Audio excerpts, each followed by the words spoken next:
안녕하십니까 은중고 여러분, 뭉쳐야 있는다의 조양문 목사입니다. 예, 반갑습니다. 자, 오늘로써 저희가 뭉쳐야 있는다 11일째 돌입하게 되었습니다. 오늘 저희가 함께 보실 말씀은 두 권의 책을 저희가 새롭게 시작을 하는데요. 사무엘상 1장을 함께 읽고요. 로마서 1장을 또 함께 읽습니다.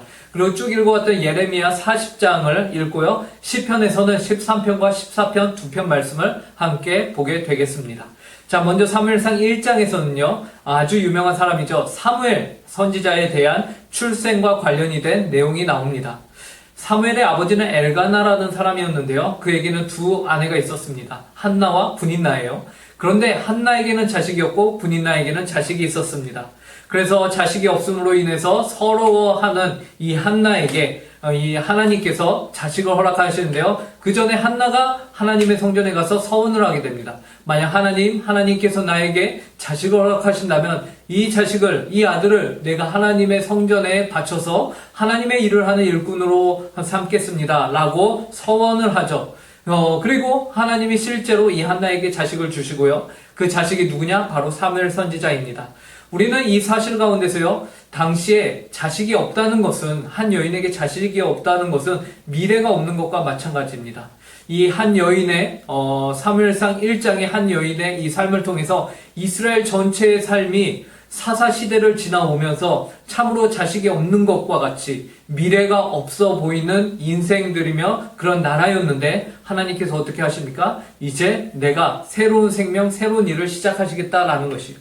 하나님의 역사가 사사시대를 지나서 새로운 지도자 사무엘을 탄생시킴으로 인해 시작되었다라는 것을 우리에게 보여줍니다. 자, 그리고 로마서 1장으로 넘어가 보겠습니다. 바울의 3차 전도 여행 기간 중에 고린도에 머물렀을 때에 바울이 로마 교회를 향해서 쓴 편지가 바로 이 로마서입니다.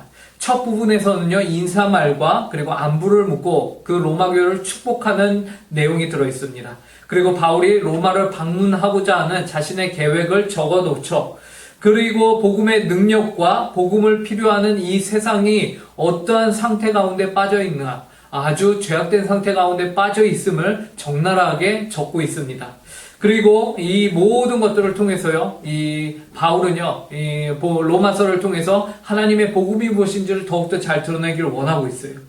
그래요. 복음에 대하여 아주 잘 기록된 이 로마서를 여러분들이 매일매일 한 장씩 읽음으로 인해서 여러분들과 제가 가지고 있는 이 복음이 더욱더 우리 안에서 견고해지는 그런 은혜를 우리가 경험할 수 있기를 간절히 바랍니다.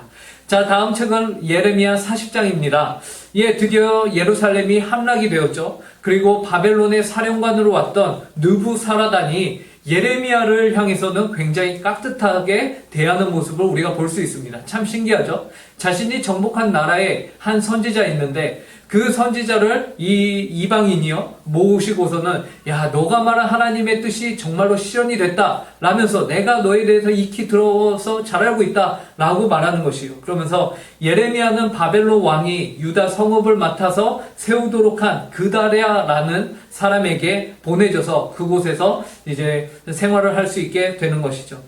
하나님의 예언대로 바벨론에 항복한 사람들은요, 그래서 그다랴의 통치 아래에서 이 땅으로 돌아와서 아주 잘 지내게 됩니다. 한편 바벨론을 반대하는 파들은 강하게 이 그다랴를 우리가 죽여야 된다 라면서 살해 계획을, 음모를 꾸미고 있는 모습이 등장을 합니다.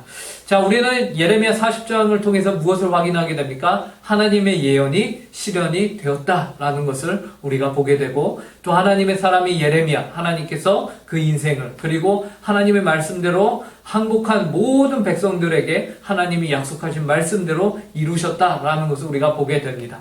자, 10편, 13편과 14편을 보시면요, 13편에서는 자신의 목숨을 노리는 원수들의 핍박이 끊이지 않는 상황 가운데서 다윗이 걱정을 합니다.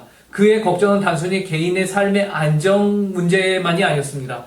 다윗이 정말로 걱정하는 것은 무엇이냐면요, 내가 하나님의 사람이고 하나님의 사랑을 내가 의지하며 주의 구원을 내가 기뻐하는 자인데, 내가 저들이 나를 이겨버리면은, 저 원수들이 나를 해하면은 하나님의 이름의 명예가 먹칠이 되는 것, 그 명예가 땅에 떨어지는 것이 되는 것 아닙니까? 라면서 걱정을 하죠. 이처럼 성도는 하나님의 명예를 먹고 사는 사람들입니다.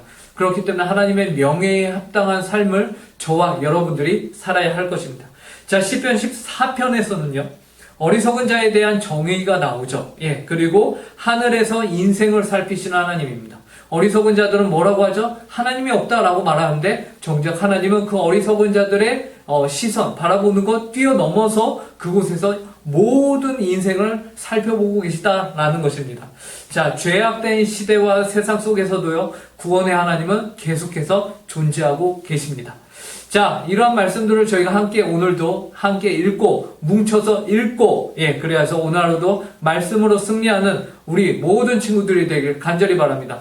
뭉쳐야 읽는다!